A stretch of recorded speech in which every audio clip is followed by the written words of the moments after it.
Chapitre 10. Libre arbitre et souffrance omniprésente.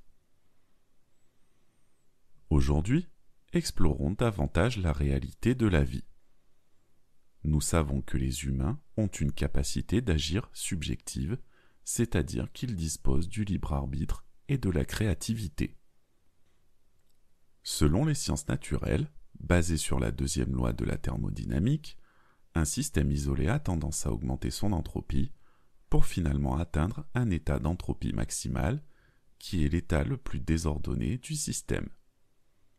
Cependant, dans un système isolé, s'il existe un organisme doté du libre arbitre, l'entropie du système isolé peut continuer à diminuer avant la mort de l'organisme. Cela semble violer les sciences naturelles. Prenons un exemple simple. Une rivière coule vers l'est. Ceci est conforme à la loi de la nature. Dans le fleuve, toute chose ne possédant pas de libre arbitre s'écoule inévitablement vers l'est. Cependant, les organismes vivants dotés de libre arbitre peuvent nager à contre-courant jusqu'à la source de la rivière. De plus, les choses pilotées par des organismes dotés de libre arbitre peuvent également évoluer à contre-courant. Les êtres humains sont appelés êtres spirituels car leur spiritualité se reflète dans leur libre arbitre. Cependant, bien que les humains disposent du libre arbitre, ils ne comprennent pas la réalité et la vérité de l'univers et de la vie. Ainsi, leur libre arbitre a tendance à agir par ignorance, ce qui constitue une action aveugle. Les actions du libre arbitre produisent une force d'inertie qui ne disparaît pas, mais est stockée sous forme d'énergie dans l'esprit de chaque individu. Le libre arbitre agit constamment et, ce faisant, il accumule de plus en plus d'énergie d'inertie.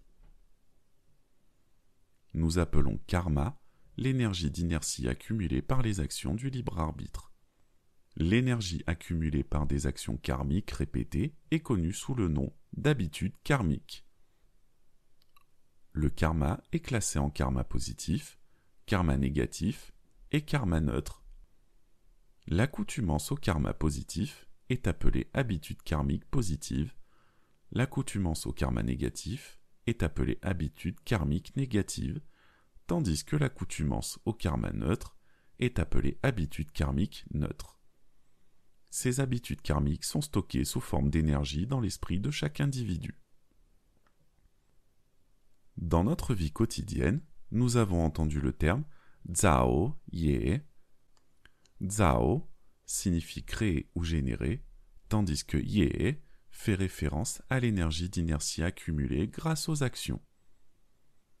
Créer du karma ne signifie pas commettre des péchés. Commettre des péchés fait spécifiquement référence à la création d'un karma négatif. Dans notre vie quotidienne, nous avons également entendu des termes tels que Xie Ye et Jia Ye, où Jia Ye fait référence à la richesse et aux actifs accumulés par les membres de la famille grâce à un travail acharné. Il est important pour nous d'avoir une compréhension claire et profonde du terme karma. Le karma est l'énergie d'inertie et l'accoutumance au karma est appelée habitude karmique. L'habitude karmique, à son tour, exerce une force sur le libre arbitre et cette force est appelée force karmique. À mesure que l'habitude et la force karmique deviennent de plus en plus intenses, la liberté des humains diminue. Prenons l'exemple du tabagisme.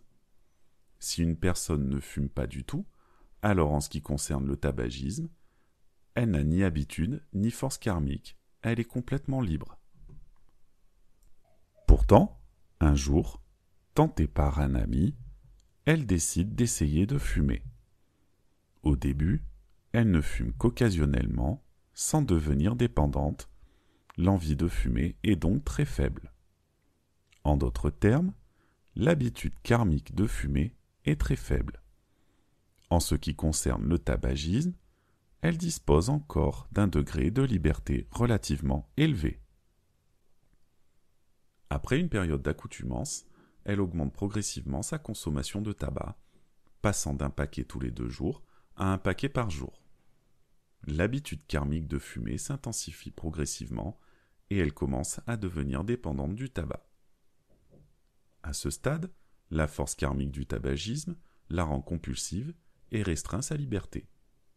Nous appelons le sentiment de contrainte et de manque de liberté provoqué par la force karmique une souffrance omniprésente. À mesure que la dépendance au tabac s'intensifie, elle doit fumer 2, voire 3 paquets par jour. À ce stade, la force karmique générée par le tabagisme devient déjà très puissante.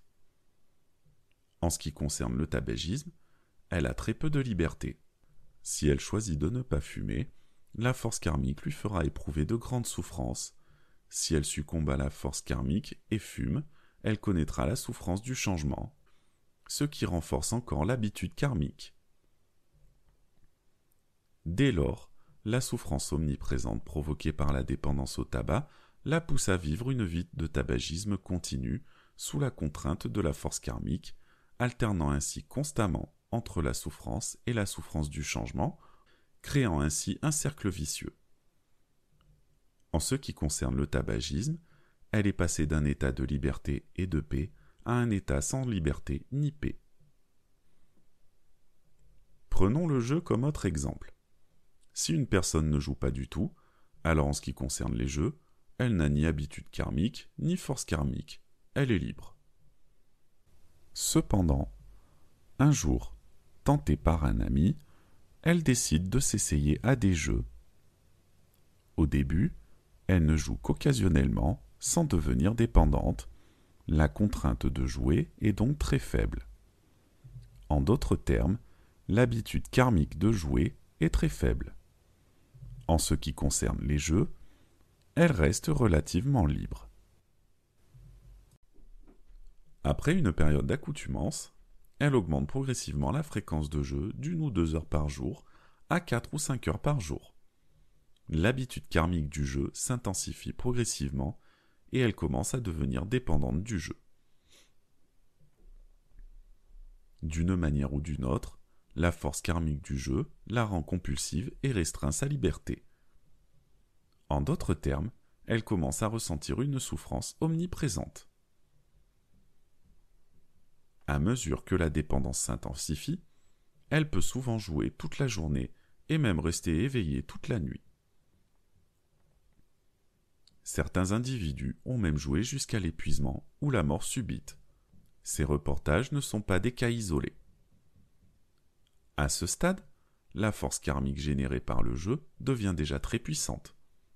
En matière de jeu, la liberté est très restreinte. Renoncer à jouer entraîne de grandes souffrances karmiques. Succomber à la force karmique et continuer à jouer entraîne la souffrance du changement, ce qui renforce encore l'habitude karmique. Dès lors, la souffrance omniprésente apportée par la dépendance au jeu pousse à la dépendance au jeu sous la contrainte de la force karmique, alternant ainsi constamment entre la souffrance et la souffrance du changement, créant ainsi un cercle vicieux. En ce qui concerne les jeux, on passe ainsi d'un état de liberté et de paix à un état sans liberté ni paix.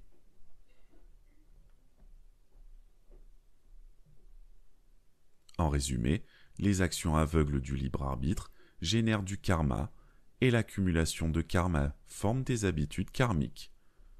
Lorsqu'une habitude karmique exerce une force sur le libre arbitre, l'habitude karmique est également appelée force karmique. Le karma entraîne inévitablement un sentiment de contrainte et de manque de liberté chez les humains. En d'autres termes, le karma conduit inévitablement à une souffrance omniprésente.